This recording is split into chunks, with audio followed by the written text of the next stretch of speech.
Morning guys, I've been doing pretty well on my training at the minute. I'm actually down to 14.4% body fat right now. Start of the year I've hit about 16, 17, so we're doing steady. So I thought, what better way of screwing up my progress than going to Newcastle and trying Zapatista's Belly Buster food challenge, which is 3 burritos, I want to say, tied together in one long tube of glory. We're going to see how many 12 inches we can take down. Famous last words.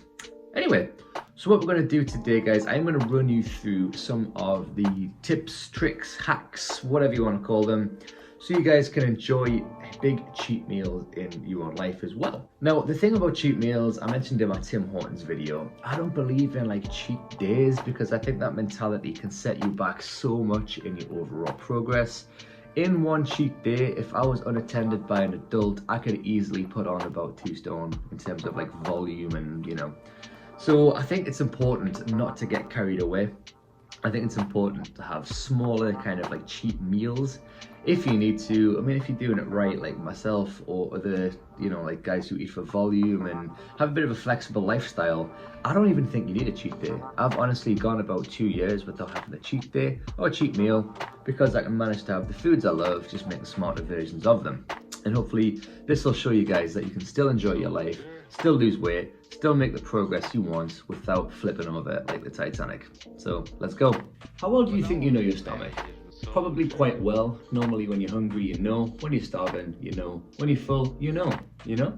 But one thing you guys might want to consider is the fact that you might not actually be hungry, you might just be thirsty. Now, I've mentioned this before in my isolation video, but when you guys want to fill yourself up or, just kind of take away that bit of a sweet tooth craving, sometimes it might be worth investing in some kind of like sugar-free pop, some kind of sugar-free squash or anything that's going to make your water taste nicer. Now, I'm a bit of a psycho and I put away about 6-7 pints of water a day, but I like it, I don't mind it, I like water. But if you guys struggle to get water down and you're struggling with keeping your appetite quite low, it might be worth considering some of these. Now, I like Diet Coke. I know there's all these things, sweeteners give you cancer. Look, there's been so many studies done that show that sweeteners aren't actually too bad. And even if they were bad, you would have to drink an ungodly amount just to get even anywhere near borderline, I always tell my clients this. But I still get funny looks when I come in with a big 12-pack of Diet Coke. So anyway, these are ones that I got from B&M. These are called Candy Can. Now, these are £1 each, which is probably a bit much since I can get aforementioned 6-pack of Diet Cokes for about £1 anyway. But I'm a sucker for pretty packaging, and some of the flavours on these sound awesome. So we've got bubblegum, birthday cake, and marshmallow, which is one of my favourite flavours, so I'm so excited for this one. So basically, before we go, we're just going to do a bit of a quick taste test with these bad boys. We'll start off with bubblegum, because I don't know about you guys, but I think bubblegum is quite artificial, and I'm not really a big fan, but I'm willing to give it a go. So,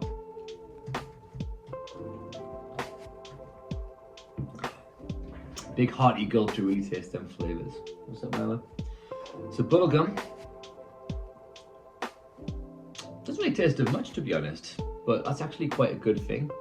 I was expecting this one to be quite like aggressively sweet and artificial. Dude, eating sunflowers, man.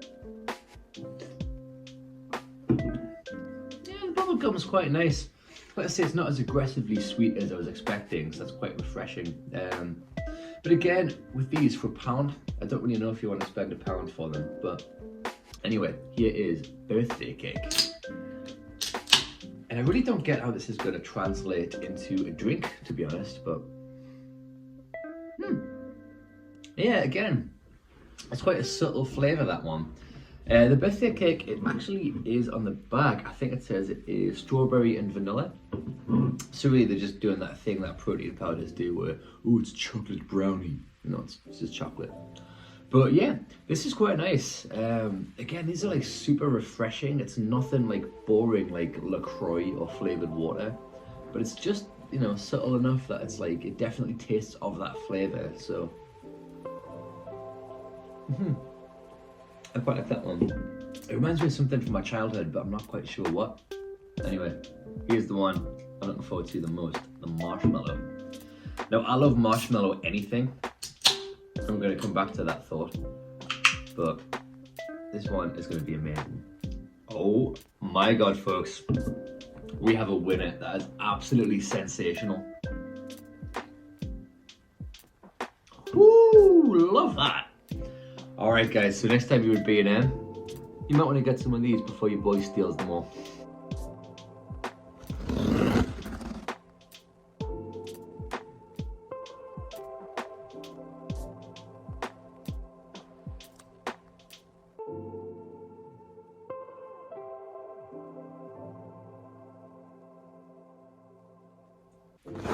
Bonjour!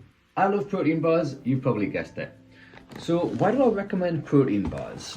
So even though we live in an age where people still think of protein bars as disgusting cardboard monstrosities, you get banging flavors, man. Going back to the marshmallow theme, white chocolate marshmallow tastes exactly like it sounds. 20 grams of protein. It's also got 228 calories for both pieces as well, because Battle Bites, as the name suggests, are in 2 pieces, which for me tricks me into thinking I'm being a little bit naughty. So I think having any kind of high protein snack on a cheat day is going to be ideal, because basically protein versus carbs, fats, sugars, all the other ones, has the highest satiating effect. Now basically gram for gram, studies show that protein is going to keep you fuller than the likes of, like fats and stuff like that. Not that fat is bad, loads of people still think that fat makes you fat, which is untrue, but that's a story for another day. So other high protein snacks you guys can think of, obviously I've showed you the Greek yogurt before. That's going to keep you fuller for longer. And the good thing about protein is that it's also got the highest thermic effect as well. So basically just by digesting it, it's also going to burn more calories than its other carby counterparts. In terms of snacks as well, other options could be more high volume stuff. So we've got the likes of sugar-free jelly. Mostly this is for the volume. So if I was to make up 2 pints of this, 72 calories, which is absolutely insane, because you'll be full off this, I guarantee it. Other high volume snacks is stuff like popcorn. You actually get less than you think you are. It takes a while to eat because there's so many little bits and it's all the air and the puffedness of it. So you kind of think you're being a bit naughty when really this is just mostly air. Speaking of volume, vegetables also something to consider. This broccoli florets, this is 400 grams of broccoli. You could have this full thing for probably about 150 calories. And mushrooms, 250 grams of mushrooms. This is about 40 calories. And you can see it's that squishy, almost meat-like texture. So if you want to bulk out meals, definitely add some veg. When the backpack makes an appearance, it is about to be a special day. So guys, we're going to go to the gym. We're going to hit some weights first of all. Then we're going to go to Newcastle, smash the burrito, and then we're going to come back, possibly do some cardio if my newfound belly will allow me in the bike seat. So I don't want to film too much in the gym today. I'd rather just crack on and focus on the actual workout in hand. But once we get to Newcastle, I will catch up with you guys over there.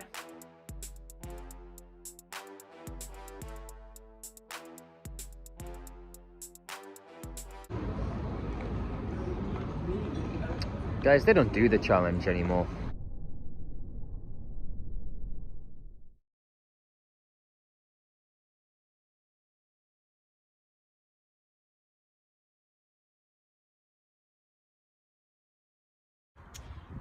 Well guys, we're back in the garden, eating, making the most of the late summer, early autumn chill vibes in the afternoon. Pretty much just settled for what I showed you guys before. Just literally got the broccoli, the mushroom, mixed in with some egg whites and some skinny barbecue sauce. So very, very depressing in comparison to what we could have had. The big, massive 2-foot-long burrito, but hey. So I'm actually a bit annoyed because I did inbox Zapatista twice, 2 different occasions on 2 different social media accounts. I got at them on Facebook and I got at them on Instagram since about July, I think. I inboxed them multiple occasions asking if they still did the belly buster challenge, to which they just didn't get back to me. So I probably should have took that as a sign, but I'm an optimist, so I went down. But yeah, so one of the other things I was going to mention about a cheat day is that definitely get some steps in, obviously to burn off the calories. I didn't get the calories in, but I did burn them. I got about 25,000 steps. So I prepared for a food challenge, but instead we just got some healthy food. But to be fair, really enjoying the vibes up here. It's quite a nice night, so just chilling, mindfully eating. So hopefully that's going to fill me up longer. But since I've got 1,500 calories left for the rest of the day, I'm pretty much going to spend the rest of the night just stuffing my face. So yeah, sorry about the lack of challenge, guys. I did have that video planned for a long time, and I'm very disappointed that we didn't actually get to do the challenge. I thought I'd do this video anyway, just to take the video off the list. But yeah, here's where the challenge would have been if we got a chance to do it. So hopefully in future they might do it again. But speaking to the guy that ran the place, he said it was pretty much just filler ingredients anyway. It was mostly just lettuce and salsa and, you know, bread. So, hey, saved myself 15 quid. So, sorry about that, guys. Until next time, here's Joey Taylor PT.